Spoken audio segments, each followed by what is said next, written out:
In the 1590s, a Flemish diplomat visiting the English court wrote home with a detail that genuinely surprised him. The Queen had black teeth. Elizabeth I, arguably the most powerful monarch in Europe, a woman obsessively attentive to the image she projected, had visibly rotting teeth, and nobody around her seemed troubled by this. In fact, several of her courtiers had blackened their own teeth deliberately with coal. Tooth decay was fashionable in the court of Elizabeth I. It was evidence of status, evidence that you could afford sugar. 4 centuries later, the relationship between sugar and decaying teeth has not changed. Only the direction of who suffers from it. Rates of tooth decay, obesity, and type 2 diabetes are now highest in the populations with the least economic power. The most exclusive product in Elizabethan England has become the cheapest source of calories in the modern food supply. That inversion, from royal medicine to working-class poison, is the actual story of sugar. And it took 10,000 years and at least one deliberate act of scientific fraud to complete. Sugarcane is a grass, unremarkable to look at, growing to 10 or 12 feet in tropical climates, fibrous and dense, producing nothing obvious unless you cut it open. Inside the stalk is juice, intensely, almost shockingly sweet for a world in which concentrated sweetness was unavailable.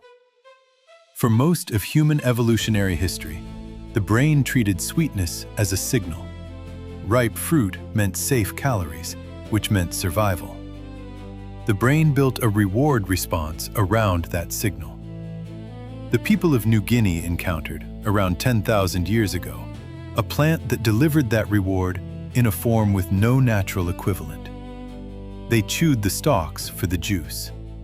For millennia, this was the full extent of sugar's reach. A local pleasure in the Pacific Islands. Untradeable, unstored, simply present. The transformation happened in India around 3500 BC, when farmers worked out how to crush the cane, boil the extracted juice, and allow the concentrated liquid to cool into a solid.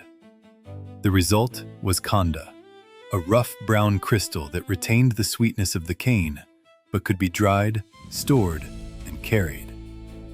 The English word candy comes from it directly.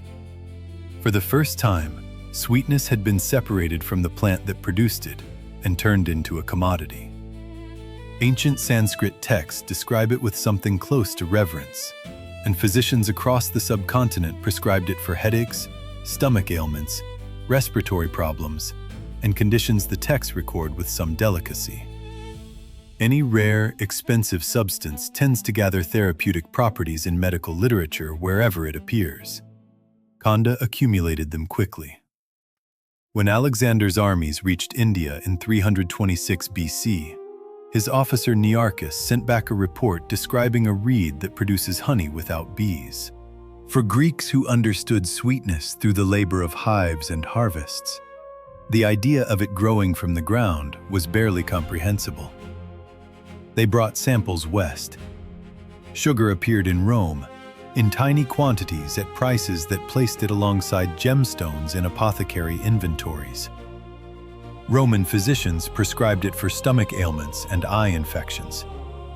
The cost was the equivalent of a month's wages for a common laborer, per pound. It entered the pharmacopoeia of the wealthiest class and stayed there for centuries, leaving almost no trace in the lives of anyone else. The scholars and traders of the Islamic Golden Age broke that stasis. Between the 7th and 13th centuries, Arab chemists developed refining techniques that produced sugar whiter and finer than anything India had made. They built mills across Persia, Egypt, and North Africa, planted cane from the Levant to the Atlantic coast of Morocco, and integrated sugar into their cuisine and medicine in ways that would prove permanent. When the Crusaders arrived in the Levant in 1096 and encountered this economy, the response was predictable. They wanted it. And when they went home, it went with them. Venice built a considerable portion of its medieval wealth on controlling what happened next.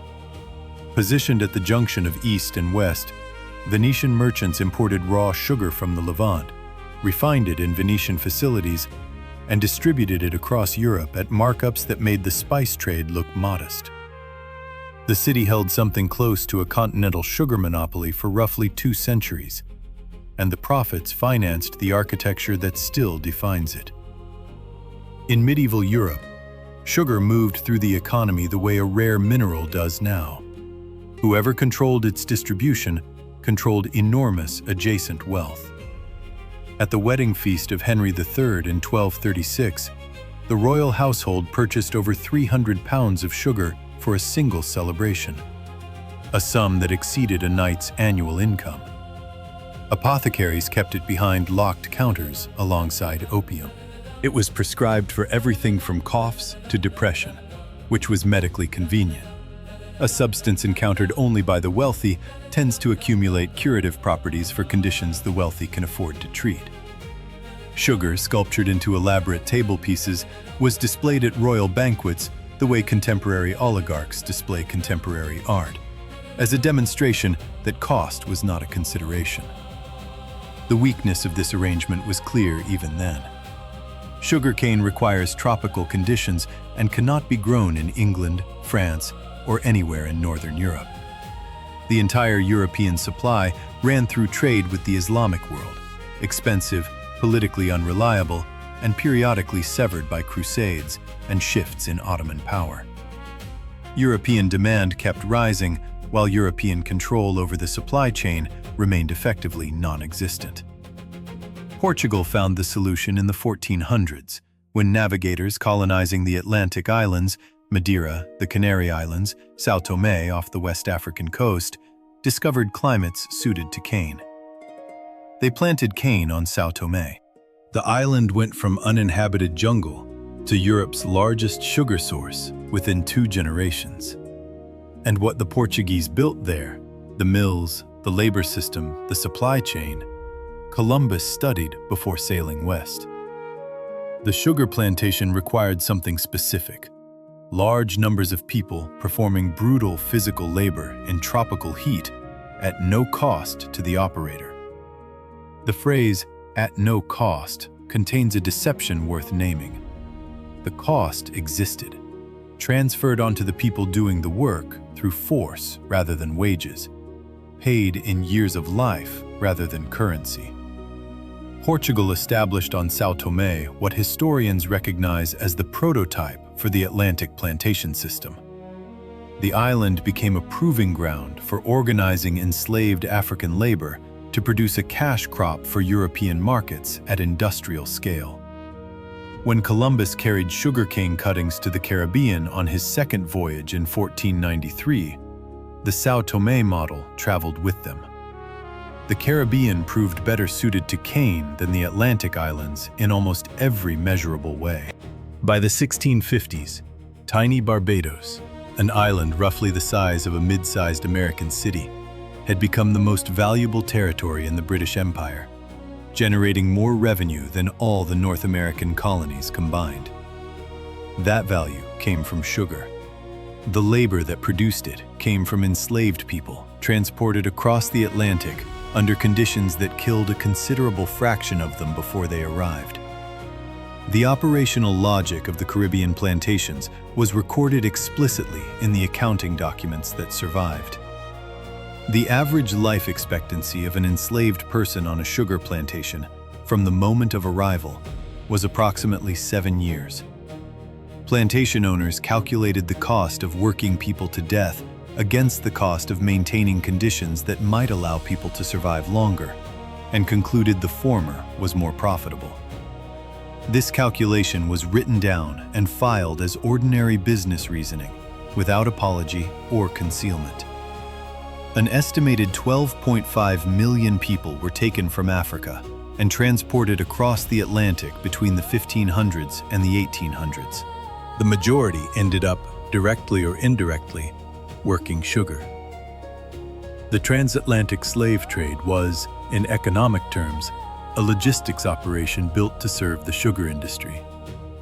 By the 1780s, the French colony of Saint-Domingue, the western third of the island now called Haiti, was producing more than a third of Europe's sugar and nearly half its coffee. All of it generated by the labor of an estimated 500,000 enslaved people, who made it the most profitable colonial territory on Earth.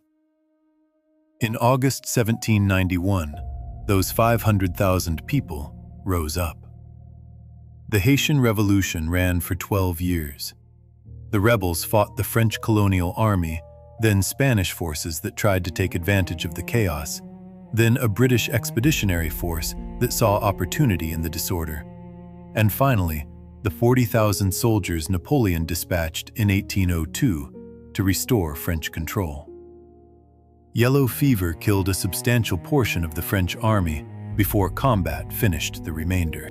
By January 1804, Haiti declared independence. The first nation in the Western Hemisphere founded by people who had been enslaved, and the only successful large-scale slave revolt in the historical record. Napoleon's response had consequences that extended far beyond the Caribbean. Without Saint-Domingue's sugar revenue, maintaining the Louisiana Territory, an enormous expanse of North American land that had served primarily as a strategic buffer for French Caribbean interests, made no economic sense. In 1803, he sold it to the United States for $15 million, 4 cents per acre. The Louisiana Purchase, which doubled the size of the young American Republic and established its eventual continental scale, happened in direct consequence of Haitian sugar workers burning the plantations and winning their freedom. Few American history textbooks make that connection. Napoleon had a second sugar problem, separate from Haiti. Britain's Royal Navy had blockaded French ports, cutting off access to Caribbean cane sugar entirely. France needed sweetness from a domestic source, something that could be grown in the French countryside without tropical conditions or supply lines crossing enemy-controlled waters. The scientific basis had existed for half a century. Andreas Sigismund Marggraf, a German chemist, had demonstrated in 1747 that common European beets contained sucrose, chemically identical to cane sugar.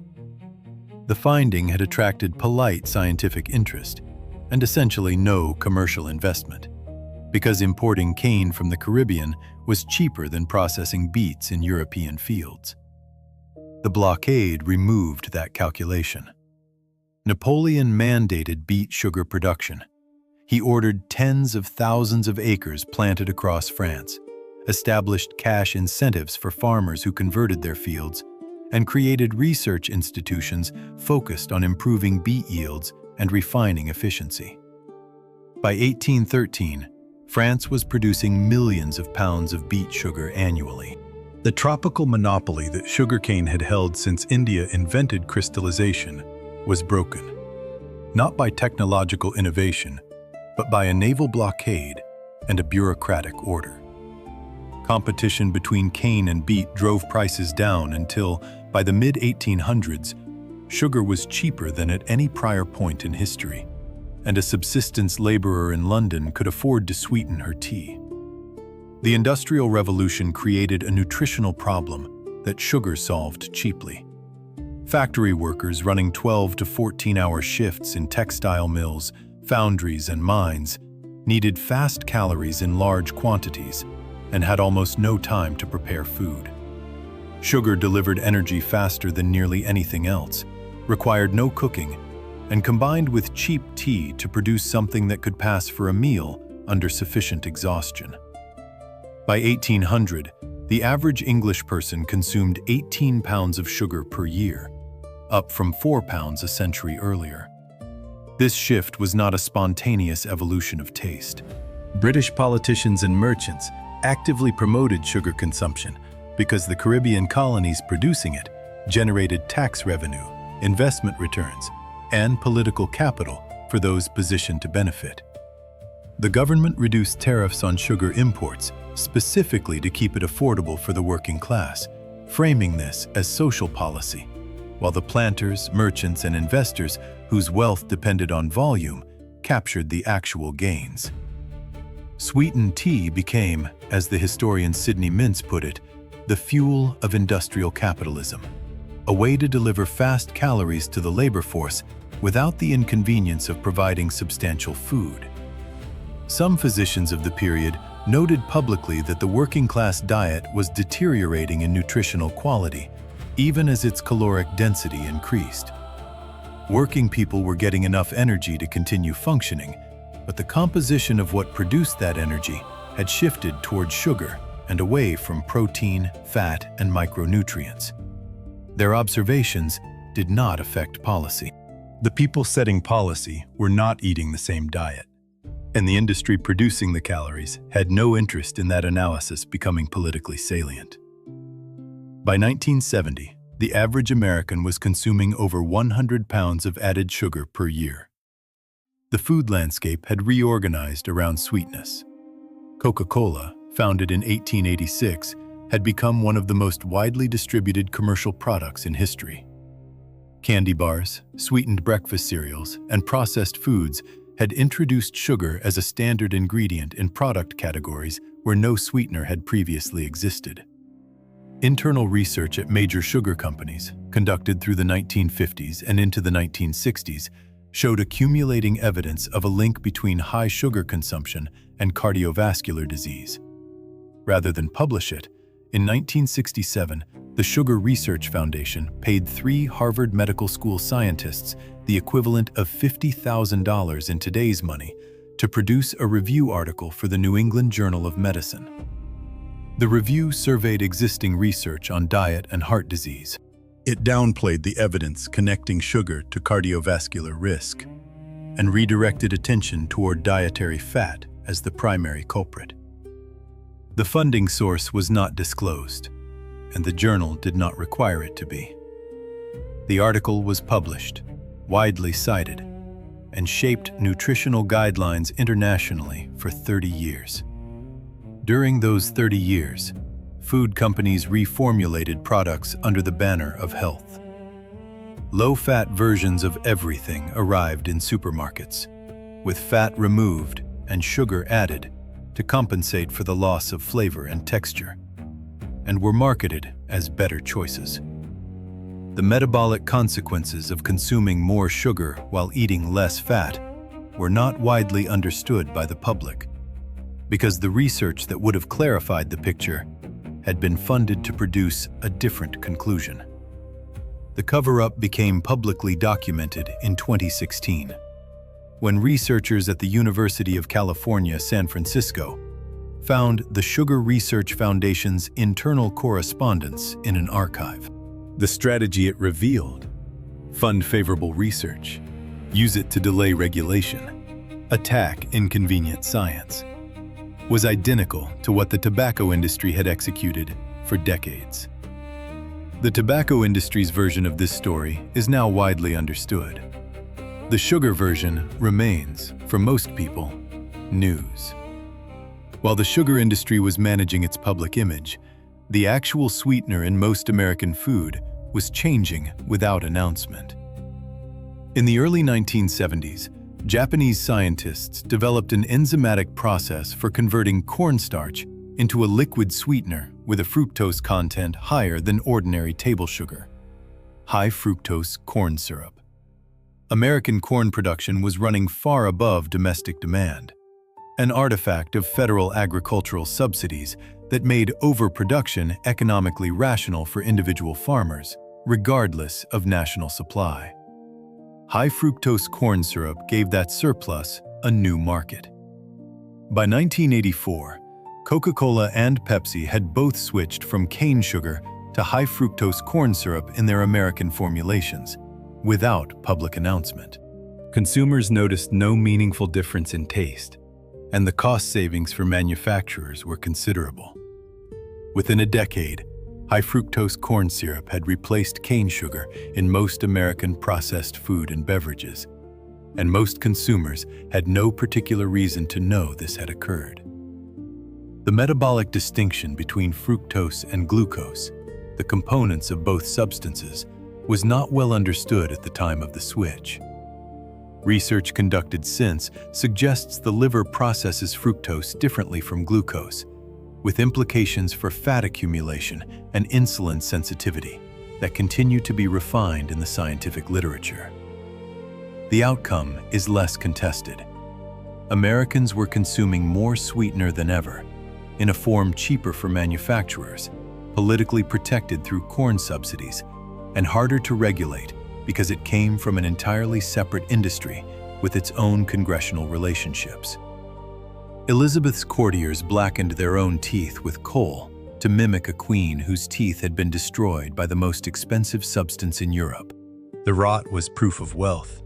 You had to be able to afford the thing that caused it. Today, the highest rates of dental decay in the developed world are in the poorest communities. The same communities carry the highest rates of type 2 diabetes, obesity, and the constellation of conditions now grouped under metabolic syndrome. The average American consumes 17 teaspoons of added sugar per day, against a recommended maximum of 6 for women and 9 for men. Sugar sits inside pasta sauce, bread, salad dressing, and flavored yogurt, products where its presence serves no culinary function beyond making people consume more of them. A commercially flavored yogurt typically contains more sugar per ounce than a candy bar. A single can of regular soda delivers more added sugar than the entire daily recommended limit in one drink. Over 42% of American adults are now classified as obese. More than 37 million have diabetes, and heart disease remains the leading cause of death. Sugar is not the sole cause of any of these conditions, but decades of independent research, the research not funded by the Sugar Research Foundation, confirm it as a significant contributor to all of them. Worldwide production now exceeds 180 million tons per year, and per capita consumption continues climbing in countries adopting Western dietary patterns. The full arc runs from a grass in New Guinea to a diplomat's bewildered letter about a queen's teeth, through a plantation owner's accounting calculation about human life expectancy, through a check written to 3 professors in Cambridge, Massachusetts, to a formula change in a soda can. No single person designed that arc. Each step in it was the locally rational decision of someone optimizing for something other than the health of the person who would eventually consume the product. Sugar's history is, at its core, a story about who absorbs the cost of decisions made by people with no stake in the outcome. Elizabeth's courtiers could afford to rot their teeth because it was fashionable and they were powerful. The people who absorbed the real cost of sugar's journey from luxury to staple did not make that journey voluntarily, and most of them were never asked.